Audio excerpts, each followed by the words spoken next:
రోజులు గడుస్తున్నా పాప ఆచూకీ మాత్రం దొరకట్లేదంటూ తల్లిదండ్రులు వాపోతున్నారు. సిహెచ్ అగ్రహారంలో తప్పిపోయిన చిన్నారి జ్ఞానేశ్వరి పట్ల ఎలాంటి పురోగతి లేకపోవడం వల్ల తల్లి, కుటుంబ సభ్యులు ఆందోళన వ్యక్తం చేస్తున్నారు. ఎవరైనా దుండగులు పాపని దొంగిలించి ఉండొచ్చని తల్లి అనుమానాన్ని వ్యక్తం చేస్తున్నారు. ఇది ఇలా ఉండగా సోషల్ మీడియా తనపై చేస్తున్న తప్పుడు ఆరోపణలపై తల్లి భవానీ మండిపడుతోంది. దీనిపై మరింత సమాచారాన్ని మా ప్రతినిధి దుర్గారావు అందిస్తారు. జ్ఞానేశ్వరి తప్పిపోయి 9 రోజులు గడుస్తున్నా ఇప్పటికీ ఆచూకీ లభ్యపడంతో తన తల్లి భవానీ తల్లడిల్లిపోతుంది. 9 రోజులు జరుగుతున్నప్పటికీ కూడా ఏమై ఉంటుంది, తన చిన్నారి జ్ఞానేశ్వరి ఏం చేస్తున్న ఆలోచనలతో అయితే అన్నపానీలు కూడా మానేస్తున్నారని కూడా చెప్తున్నప్పటికీ కూడా ప్రస్తుతం మనం జ్ఞానేశ్వరి ఇంటిలో విషాద స్థాయిలు నెలకొన్నాయి. అసలు ఏమై ఉంటుంది, ఇంకా 9 రోజులు పోలీసులు కూడా మరియు ఎన్డీఆర్ఎఫ్ సిబ్బంది కూడా గాలిస్తున్నప్పటికీ కూడా ఎక్కడ ఆచూకీ లభించలేదు అని ఉంటున్నారు. అలాగే కుక్క వచ్చినప్పుడు కూడా కుక్క వెనక్కి తిరిగి వస్తే తన ఆచూకీ ఏమైనా తెలుస్తుందేమో అని అనుకున్నారు. ఆయన కూడా కుక్క కూడా చనిపోయింది. ప్రస్తుతం కూడా పోలీసులు అయితే పూర్తి స్థాయిలో దర్యాప్తు చేస్తున్నారు. ఈరోజు జిల్లా ఎస్పీ కూడా వచ్చి చేశారు. అలాగే ప్రస్తుతం మనతో ఇదే అంశంపై మాట్లాడడానికి జ్ఞానేశ్వరి తల్లి భవానీ కూడా అందుబాటులో ఉన్నారు. వాళ్ళు మరిన్ని వివరాలు చూసుకుని చెప్పడం అసలు ఏమనుకుంటున్నారు, 9 రోజులు గడుస్తున్నారు, ఏమన్నా చెప్పారా పోలీసులు? వాళ్ళు చేసే ప్రయత్నం వాళ్ళు ఇంకా సివియర్గా చేస్తున్నారు సార్, కానీ పాప ఆచూకీ అయితే ఎక్కడ కనిపించలేదు. మీరు అంటే మీరు ఏమనుకుంటారు? మామూలుగా అయితే లోపలే తప్పిపోయిందంటారా, ఎవరైనా తీసుకెళ్ళిపోయి ఉంటారు? ఎవరో కావాలని తీసుకెళ్ళిపోయి ఉంటారని అనుకుంటున్నాం సార్ మేమైతే. ఈ లోపలికి ఎవరు రాగలండి? చాలా టెరిటరీ ఉంది కదా. ఇలా స్ట్రైట్గా రాలేదు, కానీ పించింగ్ ఉంటే దూరం రావచ్చు, దూకేసి రావచ్చు. మనం చూడలేదు కాబట్టి మనం చెప్పలేము సార్. ఇలా అయితే ఎవరు రాలేదు. చుట్టుపక్కల పించింగ్ ఏదైతే ఉందో దాని నుంచి దూరొచ్చు పాపని కిడ్నాప్ చేసి ఉంటారని మా అనుమానం సార్. మరి పోలీసులకి ఈ విధంగా దర్యాప్తు చేయమని చెప్పారు మిమ్మల్ని సార్? ఇప్పుడు ఈ కొండ ప్రాంతాల్లో ఎవరు వస్తారంటే జీడి పిక్కలు వేరుకోవడానికి ఛత్తీస్గఢ్ నుంచి వస్తారు. వాళ్ళని ఏమైనా ఇదే అంటారా, తెలుసున్న వాళ్ళ పని ఉంటుందంటారా? మనం అనుకోలేము కదా, అనుకోలేము సార్. ఎవరిని నిందించడానికి లేదు, ఎందుకంటే మన కళ్ళతో మనం చూడలేదు. పర్టికులర్గా వాళ్ళే అని మనం చెప్పలేము. ఈ కొండ అనుకునేదంతా అటవీ ప్రాంతం కదా, అటవీ ప్రాంతంలో మామూలు మనుషులు ఎలా రాగలరు? అంటే ఏమైనా జంతువులు ఉన్నాయి సార్. జీడి తోటలు కొంతవరకు అక్కడ చిన్న ట్రాక్టర్ వెళ్ళే బాట ఉంది. ఆ బాట బండ్లు వెళ్తాయి, ట్రాక్టర్లు వెళ్తాయి. జీడి తోటలు అయితే ఉన్నాయి సార్ ఉండడం అయితే. మరి అందులో ఎవరైనా కావాలని చేశారో లేకపోతే ఎవరైనా తెలిసిన వాళ్ళు చేశారో తెలియని వాళ్ళు చేశారో మనం చూడలేదు కాబట్టి ఎవరిని నిందించడానికి అనుమానం వ్యక్తం చేస్తున్నాం.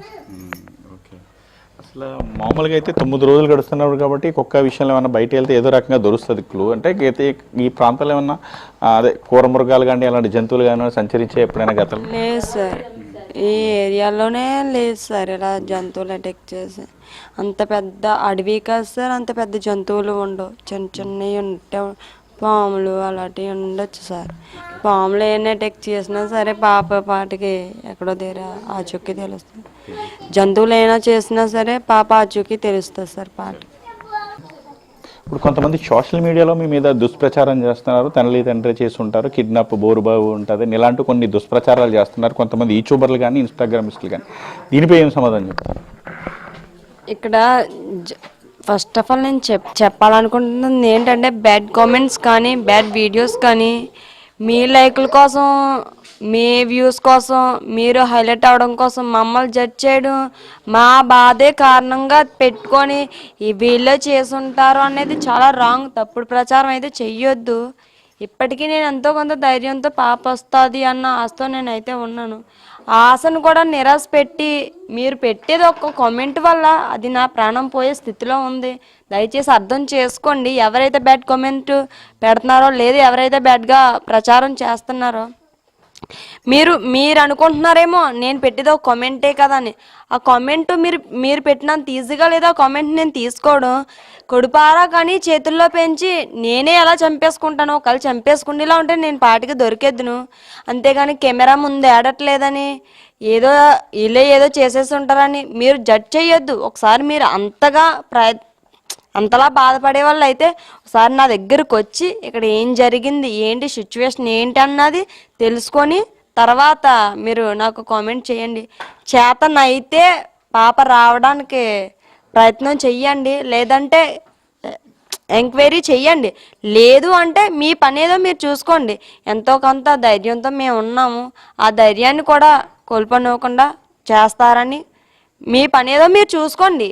అంతేవారు. కానీ మీరు ఖాళీగా ఉంటే పాప రావడానికి బాగా ఉండాలి, దేవుడి దయ వల్ల రావాలని కామెంట్లు పెట్టండి. అంతేగాని పాప తల్లి ఏదో చేసేసింది, పాప తండ్రి ఏదో చేసేసాడు అంటే మీకు తెలీదు ఆ బాధ ఏంటో.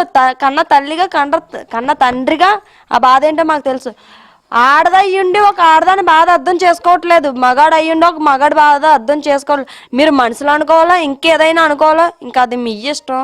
నేనైతే చెప్పాలనుకున్నది చెప్పాను, ఇకపై మీ ఇష్టం. ప్రస్తుతం మనతోటి జ్ఞానేశ్వరి ఇంకో చూడొచ్చు అమ్మాయి చెల్లి తిన్న 6 నెలలు పాపం తనకి తెలియని వయసు, తన అక్క ఎక్కడికి వెళ్ళిందో తెలియదు, తన అది కూడా తెలియని స్థితిలో ఉన్నది. ప్రస్తుతం అలా మేనత్తున్నారు, అని అడిగి చూస్తుంది. ఎండాలైందమ్మా మీరు ఇక్కడికి వచ్చి జ్ఞానేశ్వరి గురించి? జ్ఞానేశ్వరి వెళ్ళిన రోజు 10 days అవుతుంది సార్ ఇక్కడికి వచ్చాయి. కానీ ఏ క్యూ కూడా దొరకలేదు సార్. ఎక్కడికి వెళ్ళిందని, ఎవరు తీసుకెళ్ళింది అన్నది దొరకట్లేదు సార్. మీరు ఏమనుకుంటున్నారు? 9 రోజుల నుంచి అన్ని అబ్జర్వ్ చేస్తున్నారు కదా, ఏమన్నా ఎవరైనా కిడ్నాప్ చేస్తారేమో అనుకుంటున్నాం సార్. చిన్న క్యూ కూడా దొరకలేదు సార్. చూడొచ్చు పాప జ్ఞానేశ్వరి తెల్లి చెప్తున్నారు, ఎక్కడ చిన్న క్లూ కూడా దొరకలేదని చెప్తున్నారు. ఇప్పుడు జ్ఞానేశ్వరి నానమ్మ ఉన్నారు. మీరు ఎన్ని సంవత్సరాల నుంచి నివాసం ఉంటున్నారు? అసలు ఏమై ఉంటుంది అంటారు? 24 సంవత్సరాలు పెట్టి ఉంది ఓకే ఓకే. పిల్ల. ఎలా జరిగిందన్నది మనకు తెలుదు. మీరు ఉన్నప్పుడు ఏమన్నా అడవి పందులు కానీ ఇలాంటివి ఏమైనా వచ్చి ఏమైనా ఎప్పుడైనా? ఏమీ రాలేదండి బాబు కొండ దిగి. కొండ చెరువులు కానీ ఇటేపు ఏమీ దిగవు, ఏమీ దిగవు. మరి ఎలా జరిగి ఎవరైనా కిడ్నాప్ చేసి ఎవరైనా తీసుకెళ్ళిపోయి ఉంటారు అనుకుంటారు? పిల్ల ఇక్కడి నుంచి పోయిందంట చెట్టు కాడికి. చెట్టు కాడికి ఓకే. ఎలా మాయమైపోయిందో పిల్ల మాయమైపోయిందంట. చిన్నపిల్లని తీసుకొచ్చి పైకి నీళ్ళు వచ్చి ఇంట్లో తీసుకెళ్ళిందంట అంతే. మళ్ళీ ఇతరులు వచ్చి చూడబోతే పిల్ల మాయమైపోయిందంట. 10 నిమిషాల్లోనే జరిగిపోయిందంట పిల్ల. వాళ్ళు మౌడు బెల్లము వాళ్ళ మామ ఉంటారు అక్కడ. చూడొచ్చు. అదే పాప అంతా 10 నిమిషాల్లో జరిగిపోయిందని అనుకుంటున్నారు. ఇది ఎంత అడవిలో క్రూర మొగ్గలు కాదు, ఎవరైనా అపహరణ గురైందని అయితే తల్లిదండ్రులు అయితే అనుమానం వ్యక్తం చేస్తున్నారు. ఎందుకంటే చుట్టుపక్కల జీడిపిక్కలు తులాలు ఉండొచ్చు, ఇతర పొలాలు ఉండొచ్చు. అక్కడి నుంచి ఎవరైనా అనుకోని వ్యక్తులు ఏమైనా బయటికి వచ్చి ఇక్కడికి వచ్చి ఏమైనా పాపని అపహరణ చేసి ఉండొచ్చు. ఎందుకంటే ఈ లోపల అటవీ ప్రాంతాల్లో చిక్కుకుపోయి ఉంటే ఈ పాటికి 9 రోజుల నుంచి అడవి ప్రాంతంలో పోలీసులు ఎన్డీఆర్ఎఫ్ సిబ్బంది పూర్తి స్థాయిలో జల్లెడ పెడుతున్న కారణంగా ఎక్కడైనా దొరికేదును అది తోటి ఎవరైనా కిడ్నాప్ చేసుకుంటారని అనుమానం వ్యక్తం చేస్తున్నారు. పోలీసులు కూడా ఆ విధంగా దర్యాప్తు కొన్ని రోజుల నుంచి ప్రారంభించారని మనకు తెలుస్తుంది. ఏదేమైనప్పటికీ కూడా ఇన్ని రోజులు గడుస్తున్న పాప ఆచూకీ లభ్యం కావడం పోవడంతో ఒక విధంగా జ్ఞానేశ్వరి ఇంట్లో అయితే ఒక శోక సందర్భంగా నెలకొందని మనకు తెలుసు. ఇది జ్ఞానేశ్వరిపై తాజా అప్డేట్. వీడియో బాధ్యత దొరకారు వచ్చినవి అగ్రహారం నుంచి.